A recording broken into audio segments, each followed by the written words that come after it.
When you move here in high school, what are some challenges that you face as a young boy, African young boy, in American school system? So first of all, I went to 3 different high schools. So I felt like I was restarting almost every year. Yeah. So my 9th and 10th grade, I was still back in Ethiopia. And those are the kids I grew up with. And there, there isn't much of a middle school, elementary. You just start from kindergarten all the way up. It's the same school for us. So a lot of the people from kindergarten all the way up till I was 10th grade when I moved, I grew up with everybody. So it's just like I knew everybody ins and outs. Like we were very close. Then I moved to America my junior year, 11th grade. And I went to Walnut Creek. Is the first place I moved. And Walnut Creek is what I thought America was. Because when, as African, what America is. The white picket fences, the suburban neighborhood, seeing a lot of white people. So I got what I expected. Yes.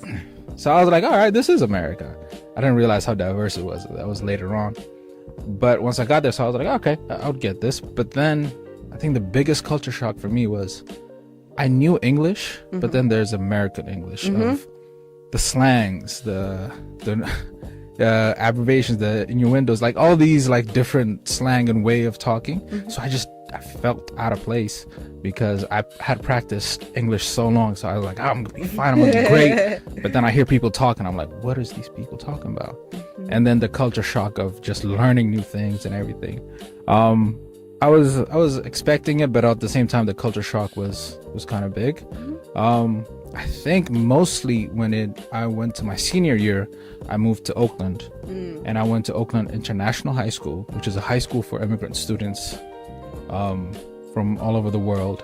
And they changed the curriculum to help for immigrant students to kind of understand and better English. And when I went there is what I understood how diverse America was. Because I was with another immigrant student from Congo or Mali or from El Salvador or from Cambodia, and all of us at the same time are trying to figure out life in America. We're all on the same, we all came in the first year or two, and we're all trying to discover America. So we kind of just bonded together of like, we're all gonna figure it out together. So for me, being in Walnut Creek was very tough because I felt like I was always trying to catch up to something. I'm trying to learn this thing, I'm trying to learn that thing. And we were in a school over like 2,000 students, and everybody's coming to you, oh, you're that African kid, you're that African kid. And of course the stereotypical African questions and all those. And then immediately I went to a high school where almost every single student is in the same position that I am. And then that made life. That's one of my senior year in that high school was probably the best experience I ever had. Yeah. That's nice.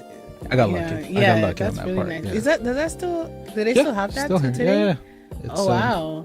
It's in North Oakland, 45th and Telegraph. Yeah. Still there. Yeah.